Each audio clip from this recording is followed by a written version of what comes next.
ये नारा हुर का था जिस वक़्त फौज शाम से निकला कि देखो यूं निकलते हैं जहन्नुम से खुदा वाले। अस्सलाम वालेकुम दोस्तों, तौबा का दरवाज़ा मौत की हिचकी आने तक खुला रहता है।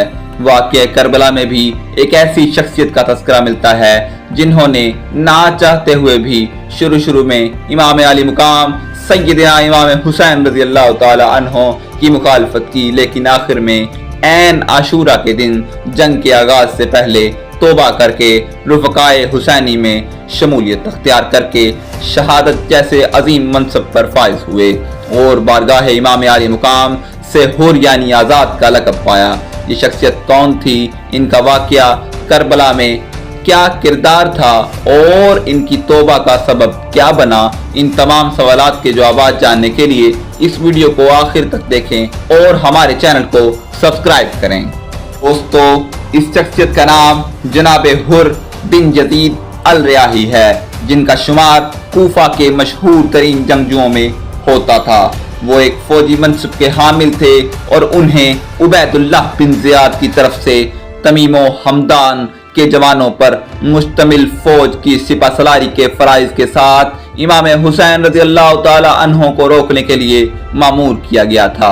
हुआ कुछ इस तरह कि जब उबैदुल्लाह बिन ज़ियाद को इमाम हुसैन रज़ी अल्लाह ताला अन्हो की कूफा की तरफ रवानगी का इल्म हुआ तो उसने 1000 सिपाहियों के हमरा हजरत हुर को इमाम हुसैन रज़ी अल्लाह ताला अन्हो को रोकने के लिए रवाना किया। खुद हुर रवायत करते हैं कि जब मैं कसरे इब्ने ज़ियाद से बाहर निकला ताकि इमाम हुसैन को रोकने के लिए सफर का आगाज करूं तो मैंने 3 बार अपने पीछे से एक गैबी निदा सुनी कि जो मुझे कह रही थी, ऐ हुर, तुम्हें जन्नत की बिशारत मुबारक हो। मैंने पीछे मुड़कर देखा तो किसी को अपने पीछे ना पाया और मैंने अपने आप से मुखातिब होकर कहा, ये कैसे जन्नत की बिशारत हो सकती है जबकि मैं इमाम हुसैन से जंग करने के लिए जा रहा हूँ। उसने इस बात को ज़हन नशीन किया, यहाँ तक कि उसने इस बात को हज़रत इमाम हुसैन के सामने बयान किया तो इमाम ने कहा, तूने हकीकत में नेकी और खैर की राह को पा लिया है। इमाम हुसैन और हुर का सामना सामना जी हुस्न के मकाम पर हुआ। रवायात के मुताबिक जनाब हुर किसी सूरत भी जंग के लिए तैयार नहीं थे, क्योंकि उनको सिर्फ इमाम हुसैन को उबैदुल्लाह इब्ने ज़ियाद के पास ले जाने के लिए मामूर किया गया था। इमाम हुसैन रज़ी अल्लाह ताला अन्हो और उनके रुफ़क़ा ने जी हुस्न के मुकाम पर खैमे गाड़े और जनाब हुर ने भी अपनी फौज के साथ वहां खैमे गाड़ लिए।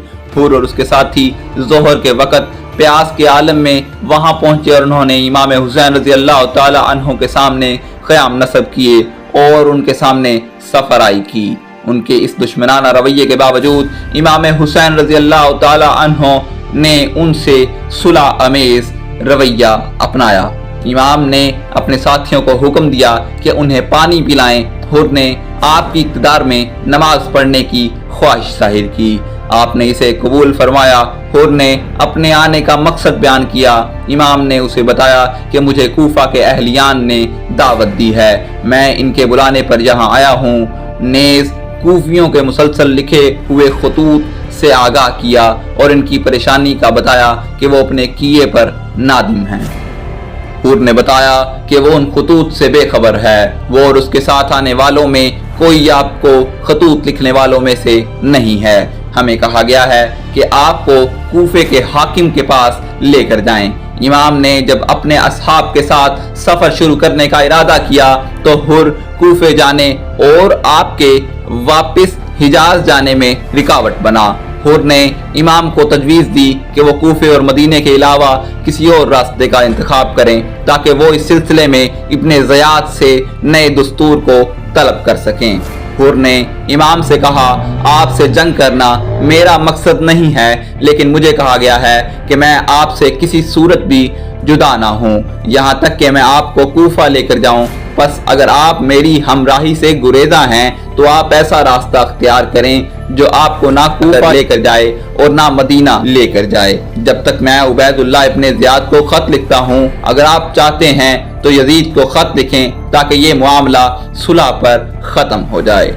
میرے خیال میں یہ میرا اپنے آپ کو جنگ و جدال میں ملوث کرنے کی نسبت زیادہ بہتر ہے۔ وہ محرم کو حر کی امام کے ساتھ ہمراہی اختتام کو پہنچی۔ دونوں گروہ نینوا نامی جگہ پر پہنچے تھے کہ عبید اللہ کا خط جناب حر کو ملا، جس میں اسے دستور دیا گیا کہ امام حسین سے سختی کے ساتھ پیش آئے اور انہیں کسی صحرا و بیابان میں پڑاؤ ڈالنے پر مجبور کرے۔ ابن زیاد نے حر کو لکھا، جیسے ہی تمہیں میرا نامہ ملے تم حسین کے ساتھ سخت گیری سے پیش آؤ اور اسے ایسی جگہ پڑاؤ ڈالنے پر مجبور کرو جہاں پانی وغیرہ نہ ہو۔ میں نے اپنے قاصد کو حکم دیا ہے کہ وہ مسلسل تمہارے ساتھ رہے تاکہ وہ مجھے تمہارے بارے میں خبر دے کہ تم نے میرے دستور کے مطابق عمل کیا ہے۔ والسلام۔ حر نے یہ خط امام کی خدمت میں پڑھ کر سنایا۔ امام نے کہا، ہمیں نینوا یا غازریہ میں پڑاؤ ڈالنے دو۔ عبید اللہ بن زیاد کی جاسوسی کی وجہ سے حر بن یزید ریاحی سختی میں تھا، لہذا اس نے امام کو روک دیا اور امام کی درخواست کے باوجود انہیں نینوا کے پاس پڑاؤ ڈالنے سے منع کیا۔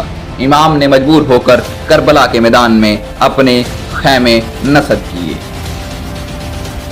حضرت امام حسین حر کے ساتھ چلتے ہوئے کربلا پہنچے تو حر کے لشکر نے ان کا راستہ روک لیا اور کہا، یہیں فرات کے کنارے پڑاؤ ڈالیں۔ امام نے کہا، اس جگہ کا نام کیا ہے؟ کہا، کربلا۔ امام نے یہیں پڑاؤ ڈال دیا۔ حر کے ساتھیوں نے ایک طرف خیام نصب کر دیے۔ حضرت امام حسین رضی اللہ تعالی عنہ کے پڑاؤ ڈالنے پر جناب حر نے ابن زیاد کو خط لکھا اور ان کے کربلا میں ٹھہرنے کی خبر دی۔ وقت گزرتا گیا اور بالآخر عاشورہ کے دن جب جناب حر رضی اللہ تعالی عنہ نے ابن سعد کو جنگ پر آمادہ دیکھا اور لشکر کی تیاریوں کو دیکھا تو وہ ابن سعد کے پاس پہنچے اور کہا، کیا تو اس حسین ابن علی سے جنگ کرنا چاہتا ہے؟ تو ابن سعد نے کہا، میں ہرگز جنگ نہیں چاہتا، لیکن تمہارے امیر کا حکم کچھ اس طرح کا ہے۔ یہ سننا تھا کہ جناب حر فوج یزید کو چھوڑ کر کچھ فاصلے پر کھڑے ہو گئے اور آہستہ آہستہ امام حسین کے خیمے کی طرف چل پڑے۔ کچھ ہی دیر میں فوج یزید ورطۂ حیرت میں پڑ گئی کہ ان کے دلیر ترین سپہ سالار جناب حر رضی اللہ تعالی عنہ امام حسین رضی اللہ تعالی عنہ کے قدموں میں پڑے معافی کی درخواست گزار تھے۔ امام حسین نے جناب حر کی معافی کی درخواست قبول کی اور فرمایا، حر تم اپنے نام کی طرح دنیا اور آخرت میں ہر نقصان دہ چیز سے آزاد ہو۔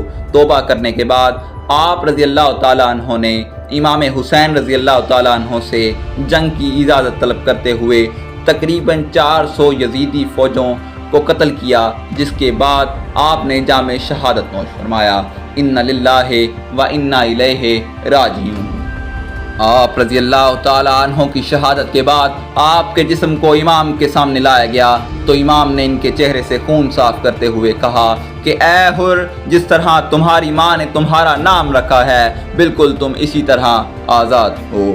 آپ رضی اللہ تعالی عنہ کا مزار اقدس امام حسین رضی اللہ تعالی عنہ کے مزار اقدس سے 7 کلومیٹر کے فاصلے پر آج بھی مرجع خلائق ہے۔ اللہ تبارک و تعالی کی ان پر کروڑوں رحمتیں نازل ہوں۔ آمین ثم آمین۔